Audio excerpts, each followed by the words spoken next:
Thank you very much. Good morning, everyone. So, did you know that there's a secret connection between narcissism, identity crisis, and the unconditional Western obsession with all things Japanese?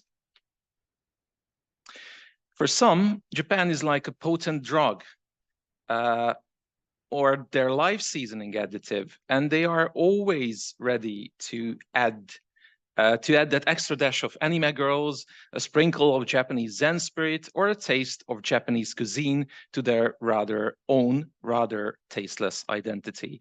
This is a montage representing the rather chaotic, kaleidoscopic, stereotypical image that Europeans have of Japan. We will examine this in depth in the upcoming slides. So first, let's examine question 6 in a 2020 Ministry of Foreign Affairs Japan survey conducted in England, Germany, Italy, France, and Hungary. The question went like this: What do you think about the current state of relationship between your country and Japan? As the answers show, 68% of respondents in Hungary. First line, you can see the Hungarian numbers. The second line, all 5 countries' numbers, and the last line, you can see the Italian numbers. So as the answers show, 68% of respondents in Hungary perceive the relationship as very or somewhat friendly, which reflects the average total percentage across all 5 countries. It might be noteworthy, or simply just a result of a statistical margin of error, that Hungary has the lowest percentage of respondents who chose the somewhat unfriendly option. It is also interesting to see that Hungary has the second highest percentage in the I don't know, no idea category after France, while Germany has a significantly low percentage. So I will address certain questions. What is and what was the perception of Japan in Europe, and particularly in Hungary? How did this perception form? What are the meta meanings behind these discourses? In my talk, the Hungarian experience serves as a case study that can be applied to almost any European country due to the many similarities in the core narratives. So we have 2 focuses here. We have a macro focus with the global and local questions. And in this part, I will primarily focus on global and local discourses and narratives, as well as the concept of Japan. The concept of Japan being used for a specific purpose or for self-serving motives. The second part will be we'll be looking at the individuals on a micro level, and these are the 2 main categories I'm going to talk about. So let me just go back here. It is not surprising that 68% of respondents in Hungary perceive the relationship with Japan as very or somewhat friendly, given that there have been no conflicts or significant issues between the 2 countries in the past. Unlike neighboring countries or countries with a considerably long history and deeper ties with Japan, Hungary has not experienced mass migration, territorial disputes, economic conflict or interests, or any other social political sources of tension with Japan. Therefore, there are no feelings of threat, historical discontent, or negative collective memory towards Japan in Hungary. In other words, it seems there are no Japanese thread lines in the thickly woven fabric of Hungarian national grievance. So by way of contrast, in America, for instance, anti-Japanese movements began to emerge just a few years before the Russo-Japanese War in 1904 and 1905. There seems to be a growing sensitivity among Western academics regarding the usage of expressions like the Orient or the Far East. There are 4 main reasons why one would rather avoid using these terms, especially in academic circles. First, the exoticism within these words. Secondly, the connotations regarding the demonstrations of power of the modern Western empires. Thirdly, the misrepresentation of world geography. And fourthly, the misleading homogenization that lies within these expressions. The semantics of the narratives of Japan as a Far Eastern Oriental culture subconsciously represent Japan as exotic and perpetuate demonstrations of power and simplified generalizations coming from the Western global center. It is indisputable that there is a lingering need in the global center and its periphery to exoticize almost anything related to Japan. As Philip Hammond puts it, the established exoticism of Japan means that virtually anything can be presented as evidence of the peculiarity of the Japanese. Nowhere it is more visible in certain museum practices, especially in Hungary, where some curators' primary objective appears to be overwhelming idle onlookers with the display of Japanese object, while simultaneously meeting implicit narrative expectations from Japanese cultural diplomacy and its soft power, all without providing any meaningful education or deeper critical discourse. This does not hold true for Japan-related exhibition held in Vienna. There's a great exhibition right now in Vienna about the 1873 Vienna World Fair and Japan's participation in it. Absolutely great piece of exhibition. So this does not hold true for Japan-related exhibition held in Vienna in recent years, where one can find a series of deeply critical or self-critical and educative exhibitions. Also in Milano, there was a great exhibition on the Italian Japanism at the, probably it was in 2019, that had a very good critical nature. It was arranged at Mudec, and the title was Impressioni di Oriente. Sorry for my Italian. So some curatorial narratives and practices serve specific needs arising from the general public and Japanese soft power diplomacy. For example, Scott Ma argues that in the 2018 Japanism exhibition in Paris, the largest official exposition of Japanese culture abroad in decades, attracting over 3.5 million visitors, the Japanese government clearly made political use of the trope of a timeless, mystical, animistic Japanese sense of beauty that supposedly unites prehistoric pottery, contemporary comics, and animation. Apart from museum practices, there is another global phenomenon, the unique Japanese version of an obscure, untranslatable, feel-good concepts genre in the esoteric self-help section of bookstores. These books are usually labeled with something like the secret Japanese art of something. And the usual method behind these books is that the Japanese word is taken out of its original context and it gets hyper-mysticized and hyper-exoticized to emphasize the supposed unique Japanese concept behind it, reproducing the notion of Japan as unique and mystical. For instance, in these narratives, the term Shinrin-yoku, forest bathing, might be elegantly translated as the Japanese art and science of getting off your couch and taking a walk outside. The implication behind this is that a simple act of taking a walk in nature is not the same because Shinrin-yoku is considered distinctly Japanese. So even early commercial selling strategies from the 1860s played into the emulation of the feeling of exoticism and mystical obscurity, especially in the so-called curio shops in London, Paris, and New York. In the shady corners of curio shops, customers could experience bouderie and discover trouvailles in a Capernaum of exotic goods, including colonial and Asian artifacts and ethnographic pieces. When stereotyping the Japanese, Western people often resort to cultural or psychological essentialism, assuming that all members of a given group are the same, ascribing certain visible features of an outgroup individual to the entire group, and treating certain outgroups as if they were representing a homogeneous political or cultural unit. These psychological mechanisms that rule the relation to Japan as an exotic other are homogenizing and anchoring the stereotypical features and strengthening the explicit or implicit exoticism feeling towards Japan or the Japanese.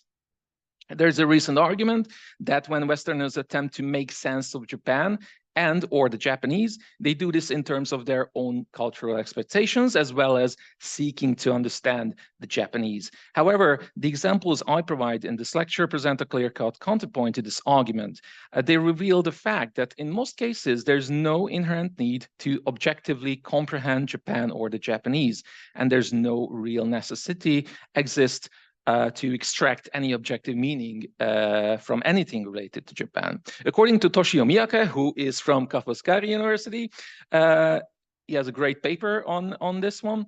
Orientalism and Japanese self-Orientalism in particular are consequences of modern Eurocentric hegemony. However, there can be no effective hegemony without the active consent of the subaltern sides.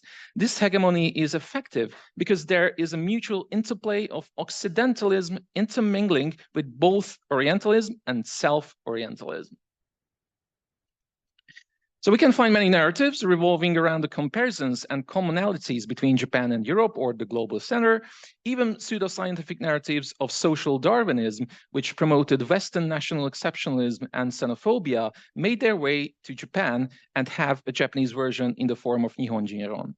Although both social Darwinism and Nihonjinron have been discredited in academia, the tenets of Nihonjinron still pervade Japanese society. So even the sense of Japanese superiority, national exceptionalism, and xenophobia that developed in Japan in the 20th century has Western roots. According to Lim Chie-hyun, a Japanese historiographical discourse dislocated Japan's past from Asia by inventing the Orient of China and Korea, and simultaneously positioned Japan in the West and dislocated Japan from the East. The idea of an exceptional Japan to Asia presupposed the existence of a Japanese historical peculiarity that was close to European history. This is how Japanese exceptionalism served as the equivalent of European exceptionalism in world history. Interestingly, national exceptionalism is one of the peculiar things that allegedly connect Hungary and Japan through pseudoscientific Turanistic theories, insisting that Hungarians and Japanese have a genetic or linguistic kinship.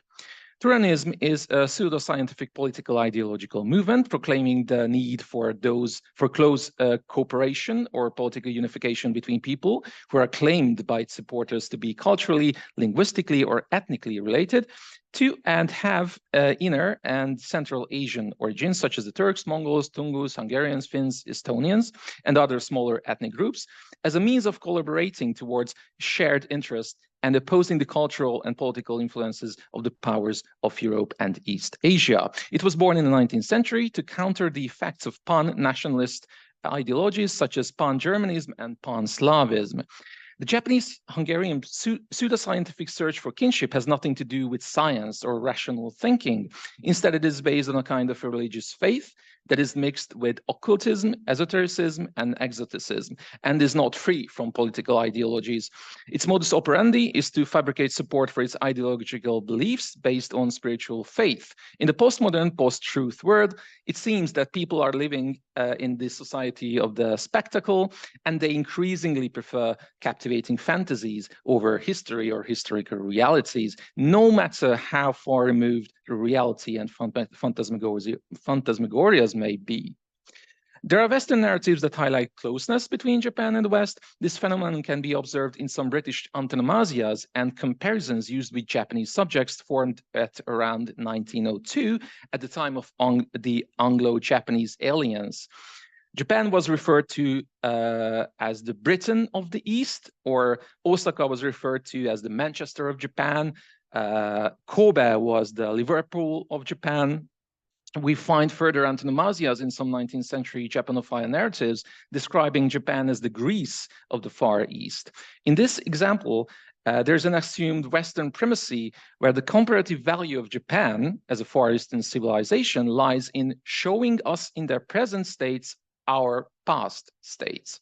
Another antonomasia, the Prussians of the East, refers to Japan's military and strategic prowess, drawing a parallel with the military might of Prussia, now part of Germany in the late 19th and early 20th centuries.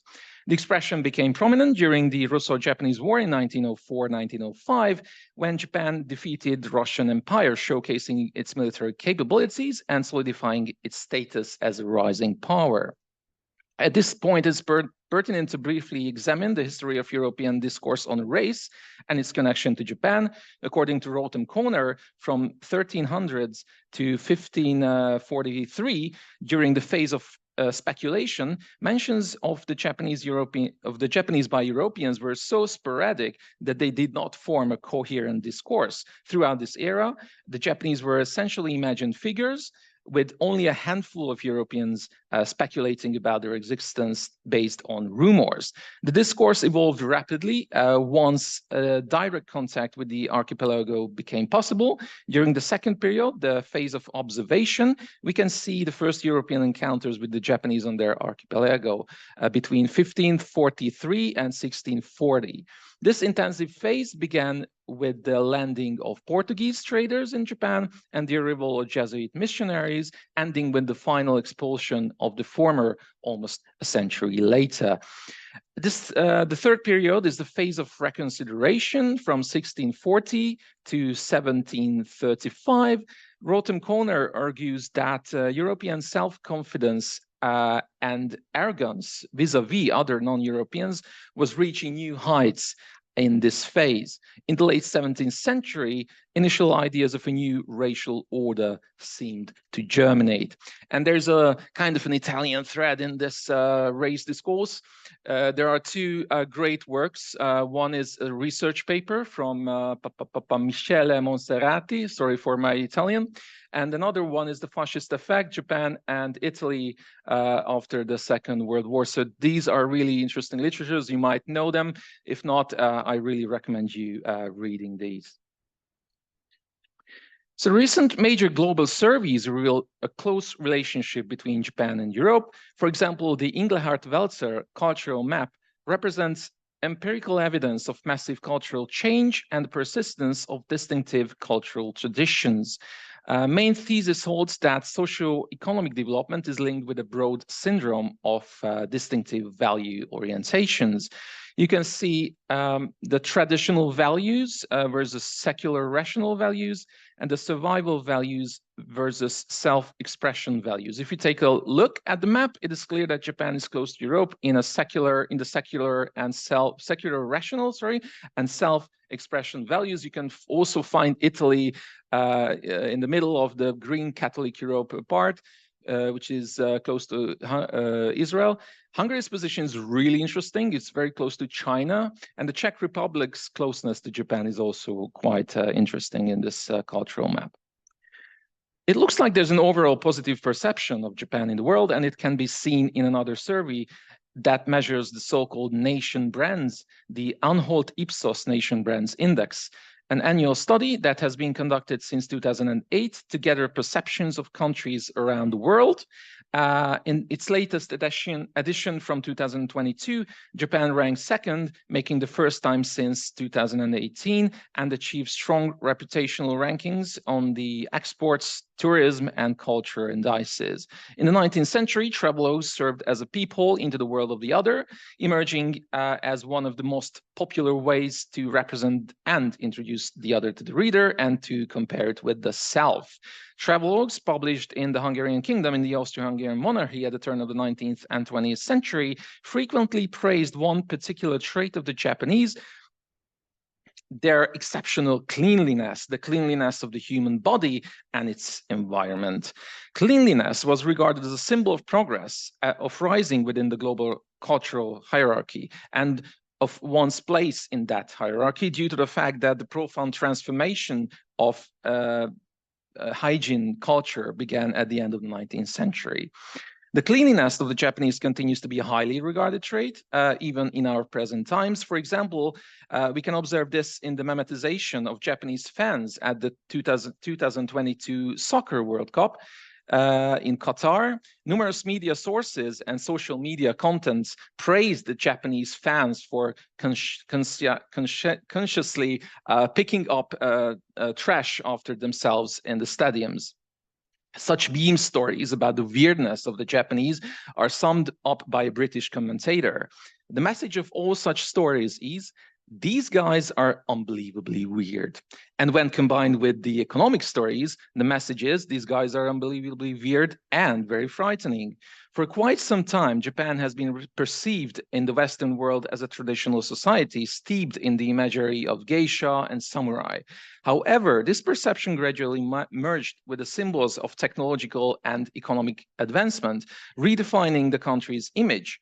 These two distinct viewpoints regarding Japan can be categorized as traditional Orientalism and techno-Orientalism. Nonetheless, an additional perspective has emerged in the popular discourse and media of the West, portraying Japan as unconventional. This new approach can be identified as a variant of Orientalism, referred to as wacky Orientalism. This is a term coined by Westerwagener. In its latest form, Orientalism often portrays contemporary Japan as a dysfunctional or dystopic version of modernity or the West.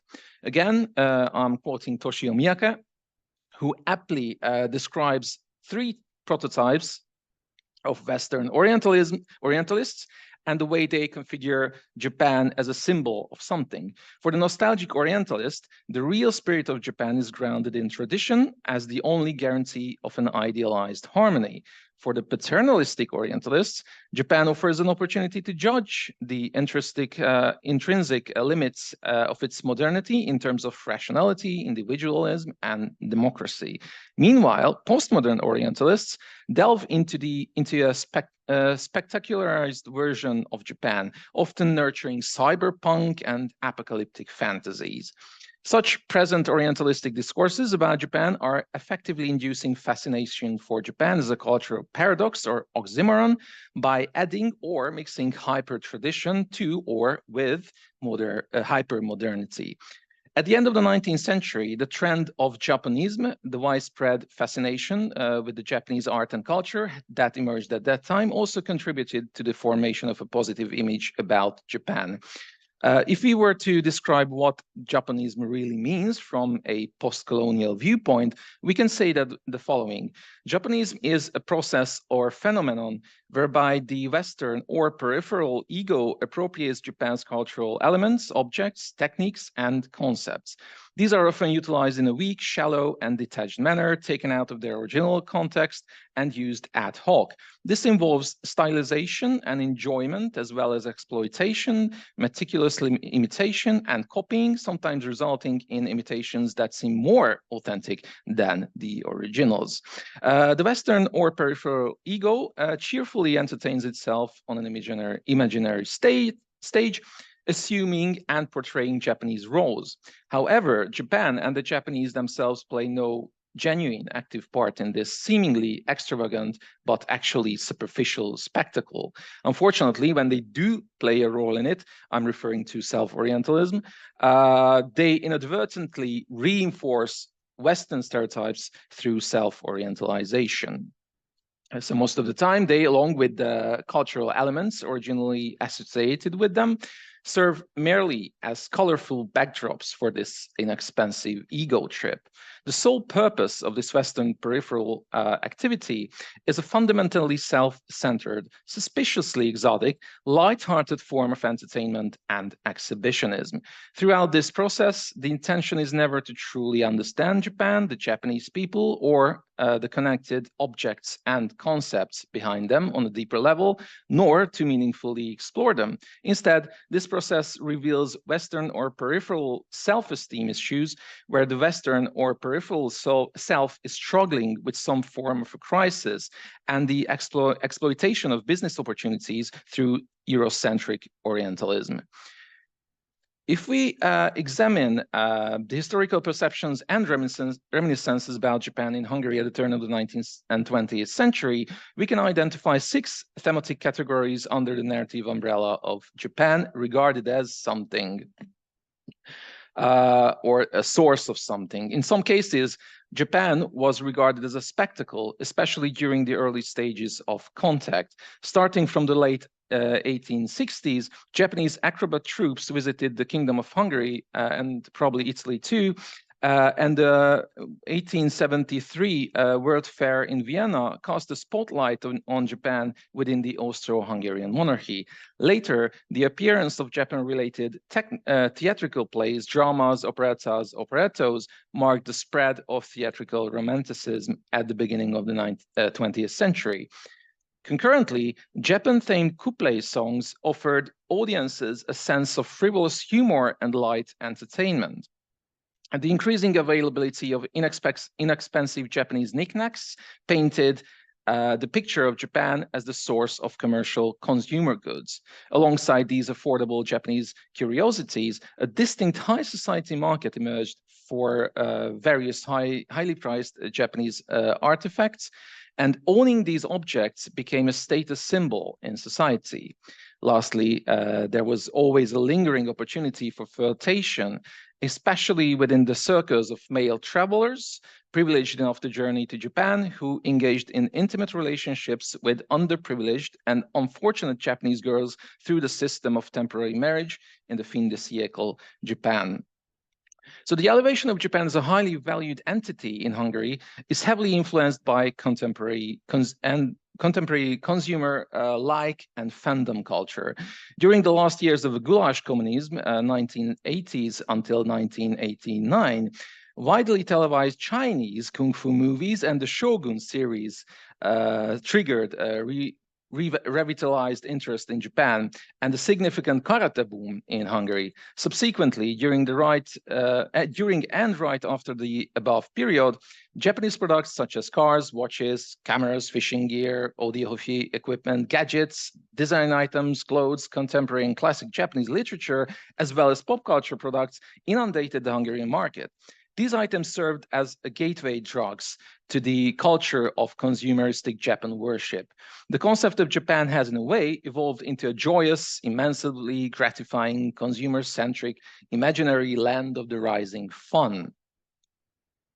In the modern world, where ideologically colored activism thrives due to the deconstruction and rethinking of power relations and changing attitudes towards human nature relations, Japan is likely to ignite certain heated discourses. Two particular triggering subjects are the Japanese dolphin and whale hunting practices and the issue of dumping Fukushima wastewater into the ocean.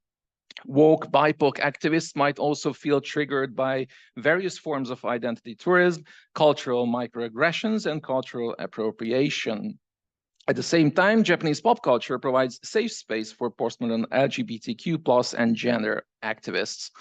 One noteworthy case was the Kimono Wednesday protest in 2015 Boston. There was a great exhibition in Boston, and there was a possibility that American people could take pictures with a beautiful kimono that was made after Monet's picture. And this had a great news at that time. You can Google it. I don't really have time to talk more about it, but you can find it if you just type in Kimono Wednesday protest Boston. A recent case from Germany. In 2023, 17 retired women from Mannheim wanted to dress up as Japanese geishas for a dance performance, and the German Antidiskriminierungsstelle and Anti-Discrimination Office banned their performance, stating that they offended intercultural sensitivity with the performance. Eventually, the group were allowed to perform in their own kimono-like garments, but without their black wigs.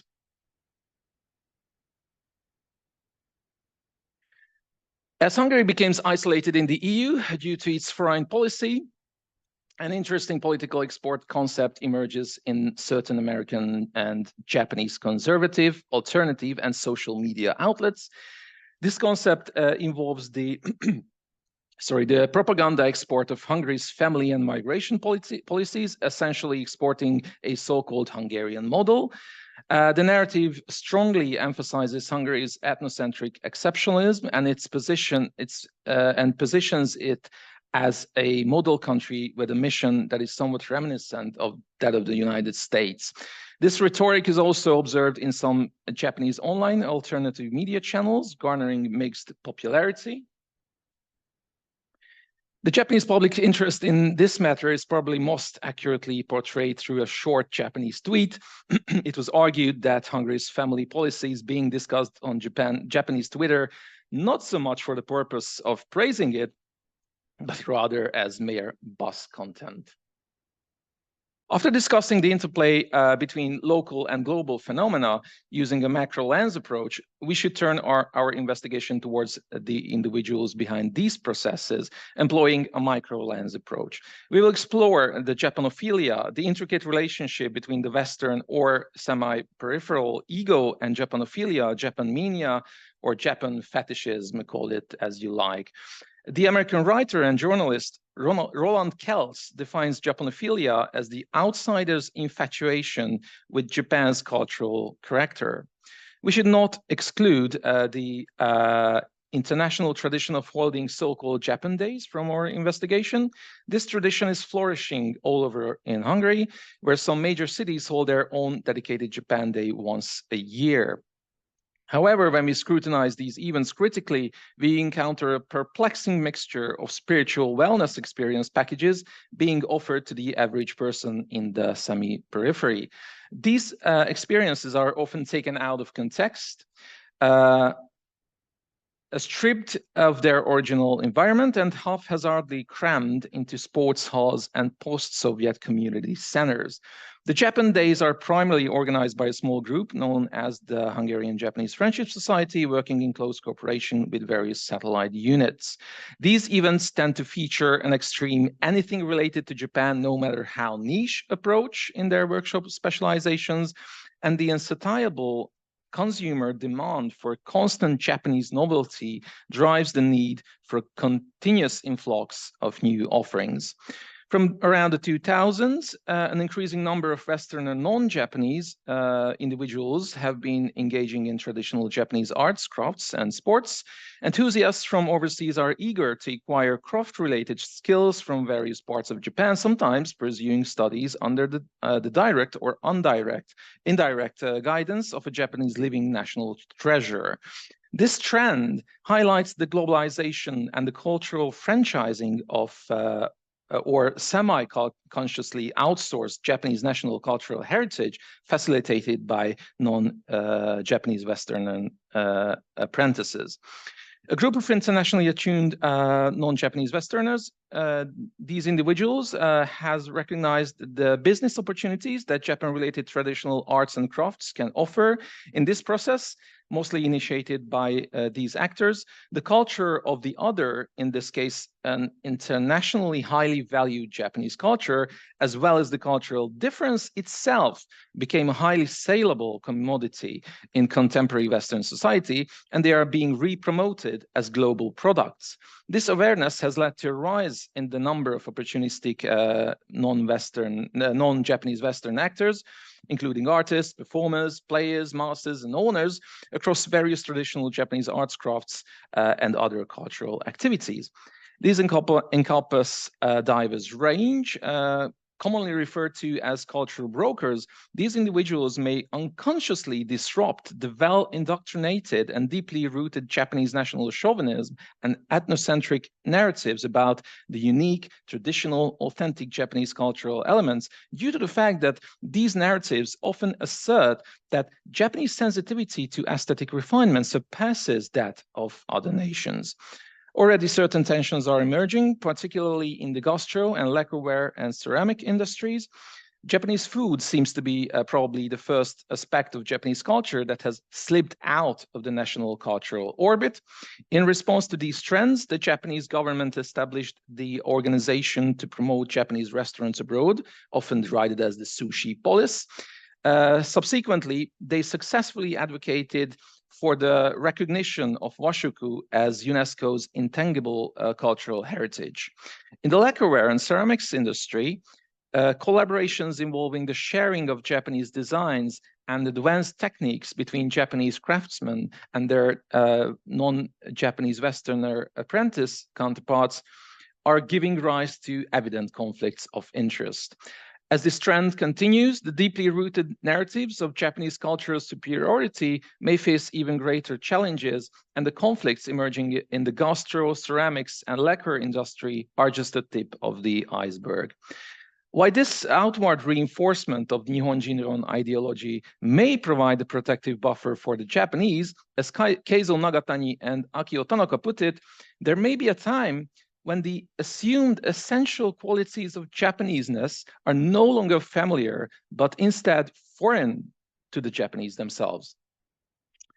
There are trendsetter non-Japanese Westerner individuals who were unawarely engaged in promoting Japanese soft power long before Japanese diplomacy recognized the potential of incorporating their areas of interest into soft power strategies. One of these figures is Herman van Rompuy, a former Prime Minister of Belgium and the inaugural President of the European Council. He has been an ardent haiku poet for decades, earning him the nickname Haiku Herman. He then became the first haiku ambassador for EU-Japan friendship in 2015. In 2022, he visited Japan as at the invitation of the Haiku International Association, which aims to have haiku registered on UNESCO's Intangible Cultural Heritage List. According to Marcuzio Rad's Dora, nowadays, Instagram accounts are flooded with haiku-like poems, blurring the line between vulgar and kitsch haikus and the more valuable ones. Social media has completely de-hierarchized previously known conventional forms of communication. Instead, it enforces its own rules, creating an elite based on shares, likes, and user traffic. This medium values short impulses and powerful visuals. Consequently, the literature shared on social media is typically brief, simple, and click-oriented, often accompanied by an esoteric, spiritualistic self-help nature. Reception time doesn't have to last longer than viewing a photo. From this perspective, it's intriguing that the Japanese haiku form is perfectly adaptable to these expectations, making it quickly become one of the most popular literary genres on Instagram. Social media appears to blur the boundaries and hierarchical differences between literary magazines and independent author publications. Simultaneously, the line between dilettantism and poetry also seems to blur. It's becoming increasingly evident that in the act of sacrificing things Japanese on the selfish altar of the Western or semi-peripheral ego, the engagement with Japan itself serves as a parallel reality and an escape from the realities of modern Western or semi-peripheral life.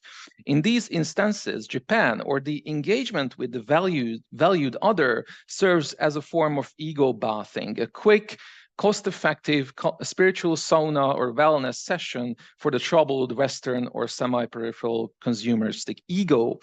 It's like a crystal ball used for self-healing through exoticism, Orientalism, and spiritualism. Engagement with Japan on any level can liberate individuals from their own mundane local identities, allowing them to fill their troubled or hollow identity with an exciting false Japanese identity, purely for the sake of amusement. The imaginary Japan also represents a means of escape to a safe, secure, and tranquil space, a departure from the disturbing or psychologically varying public conditions of, let's say, Hungary, to an idyllic, pure milieu. It's difficult not to perceive a strong element of escapism within these processes.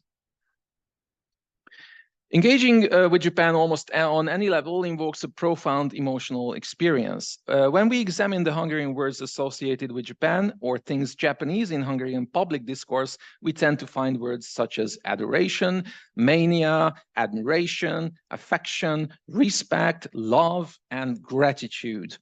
According to Leslie Bow, the desire and fetishization of Asian things can be understood as a manifestation of racial pleasure, wherein Asianness is often reduced to a singular trait, sexual fetishism, tainted by racial bias. Paradoxically, attraction can simultaneously embody a form of anti-Asian bias.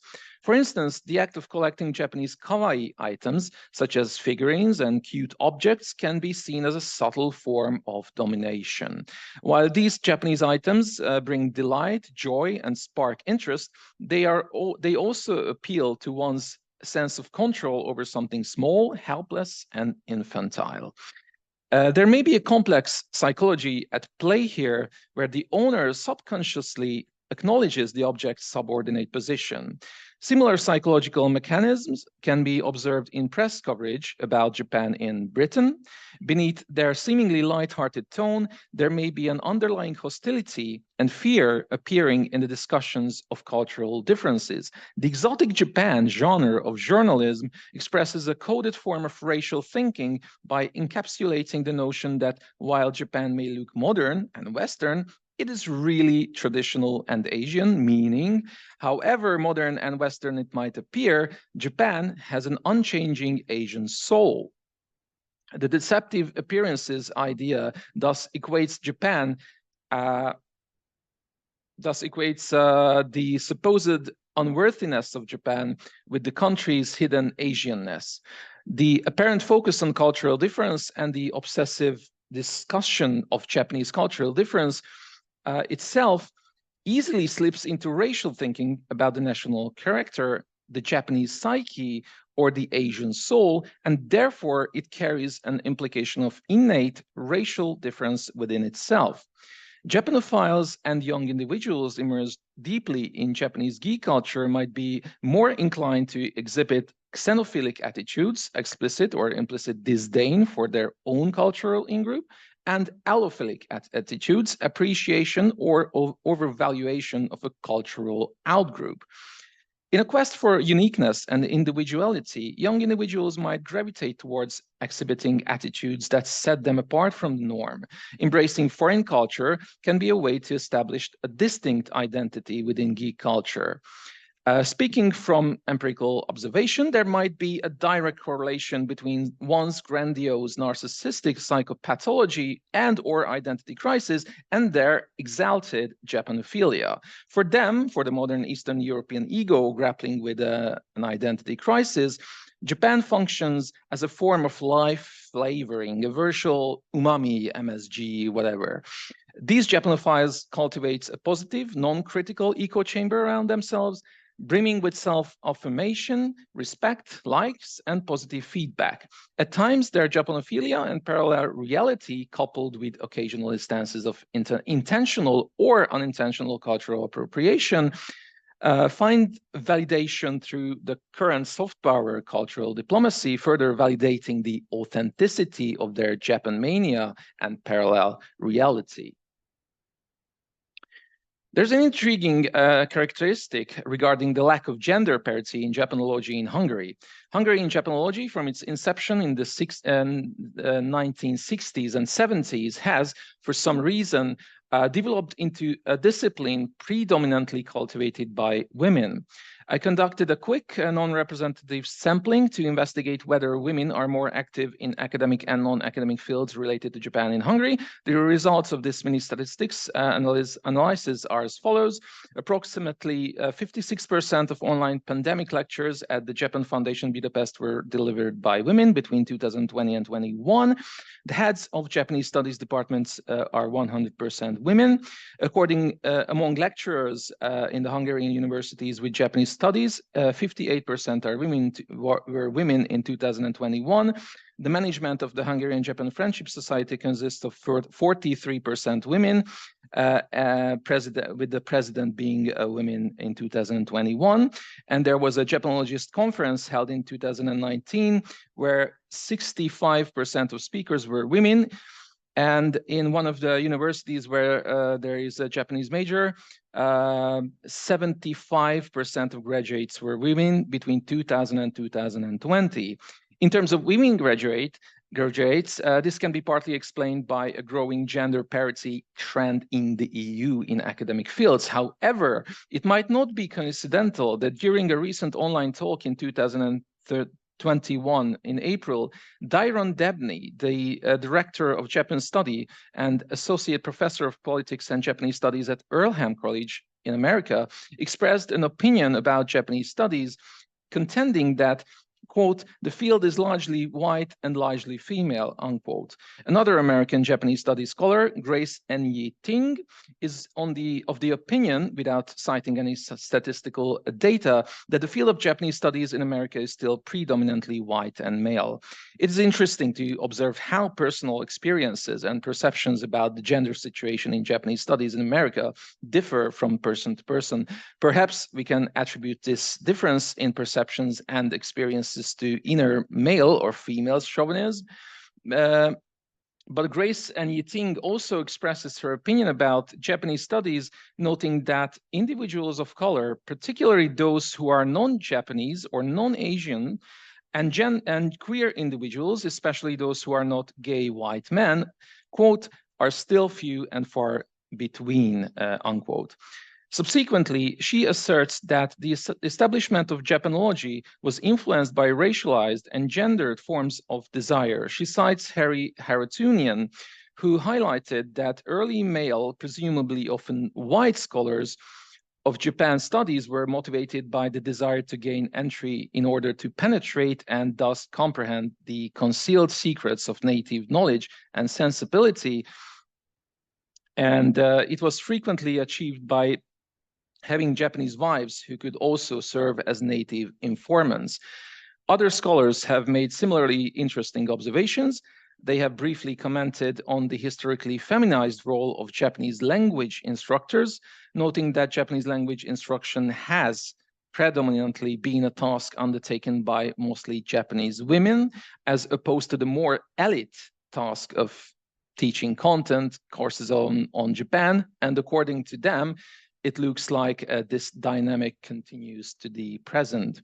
It is intriguing to observe that information, experience, and interpretations about the fundamentally patriarchal society and culture of Japan are primarily conveyed by Hungarian women in present-day Hungary.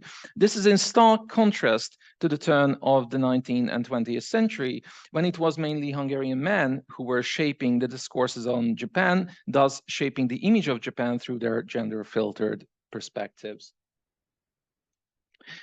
I will talk a few words about Japanology and its formation.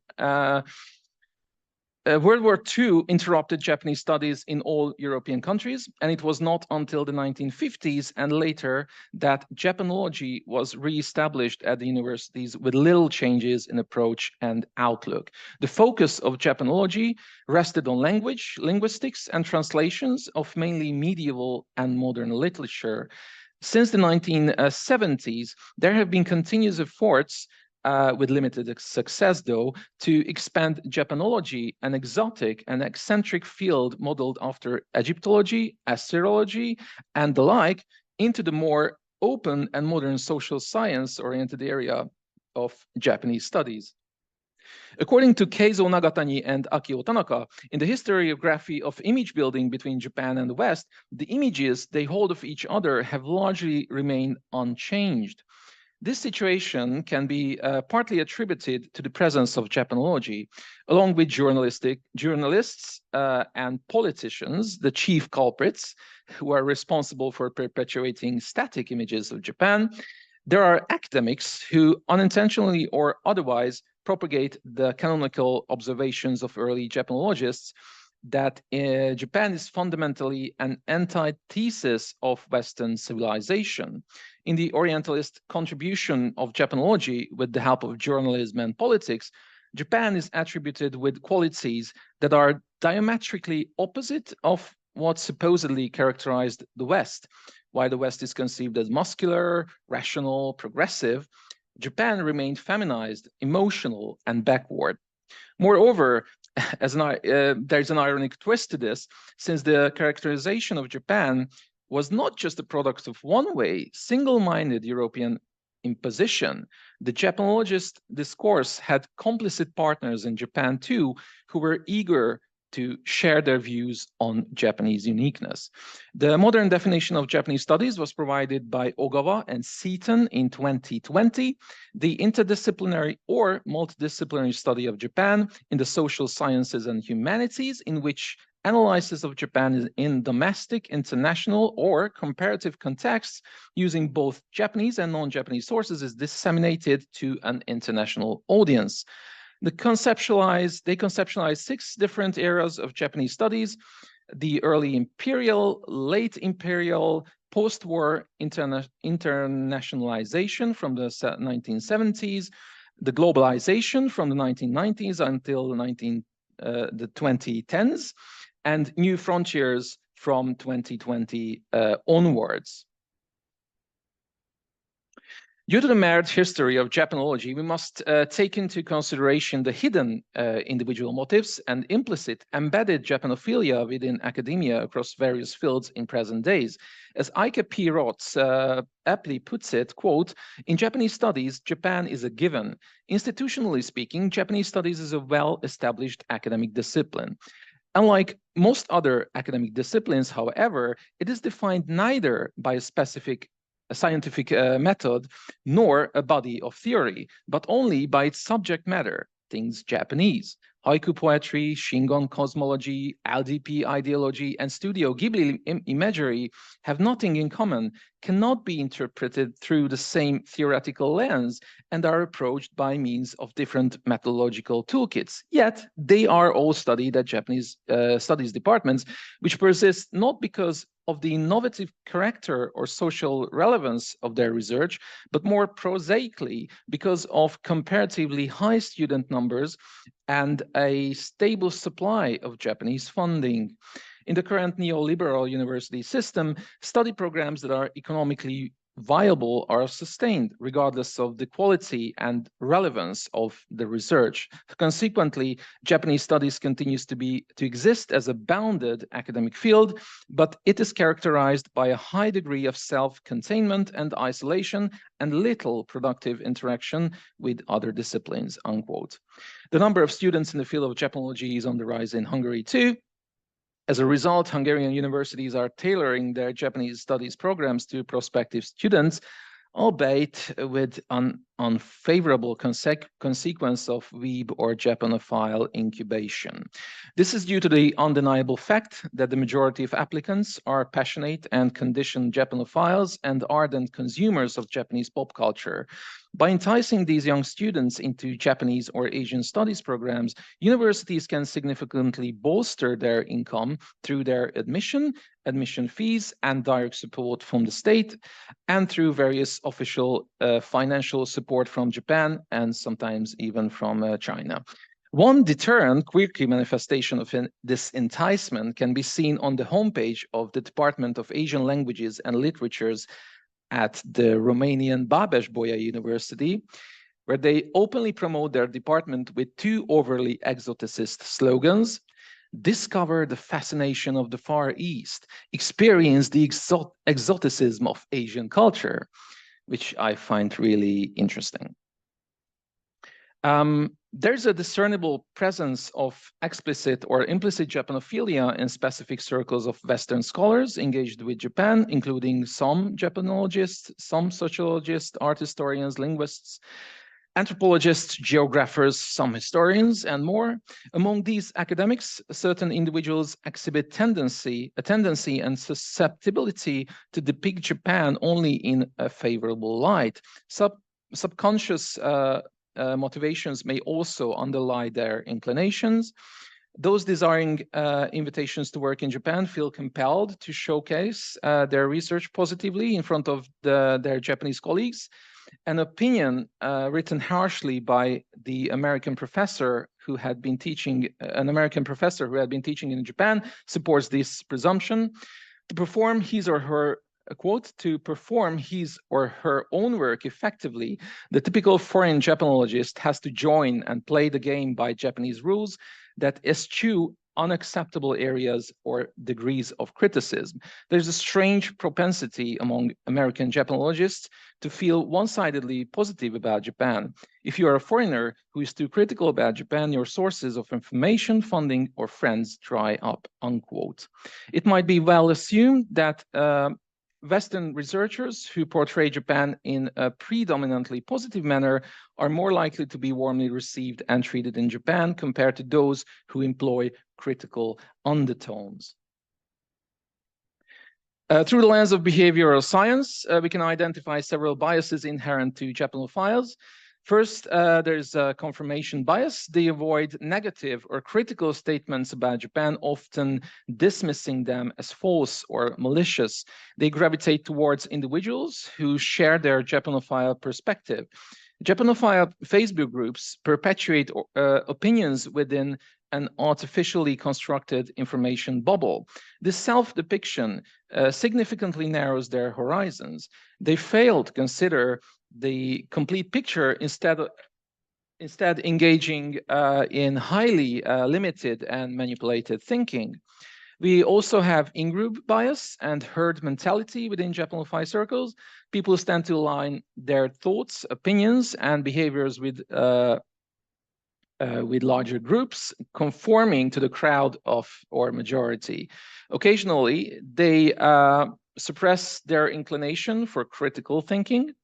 Japanophilia can be seen also as bounded rationality, while a fully rational person would need to gather all available information about Japan and meticulously analyze all potential interpretations. This is understandably an unattainable task. Trend-setting Japanophiles and Japanophile Japanologists are predisposed to offering skewed interpretations in some cases. We have cognitive dissonance and information avoidance too, where negative, critical, or unsettling questions and thoughts about Japan or the Japanese culture are often disregarded as insignificant. Japanophile Japanologists and the Dunning-Kruger effect, the illusion of competence. Individuals with limited knowledge often exhibit highlighted confidence in their expertise. Also, we have authority bias among Japanophile Japanologists or Japanophiles in media appearances. Japanophiles blindly follow individuals they perceive as authoritative figures. We have also FOMO, fear of missing out effect. There exists a fear of missing out on something important or enjoyable tied to the escalating consumption of Japanese culture. We also have illusory truth effect stemming from the narratives that stereotype and exoticize Japan. When people encounter with the same incorrect and misleading information repeatedly, they tend to accept it as truth. We also have blind spots among Japanophiles, opinion leaders and trendsetters. Individuals are often unaware that their thinking is influenced by biases, prejudices, and other cognitive distortions. While they readily recognize these effects in others, they believe themselves to be exempt from such characteristics. And we've come to the end of this presentation. If you are interested in the citations, I have compiled a 50-odd page paper. It's actually a part of my book that in English that is in the works. There's a lot of things I didn't have the time to talk about. So if you are interested, if you just follow the QR link as chapter 0, you can find the basis of this lecture with fully footnoted in a fully footnoted version. So thank you for being here. Thank you for listening. Thank you.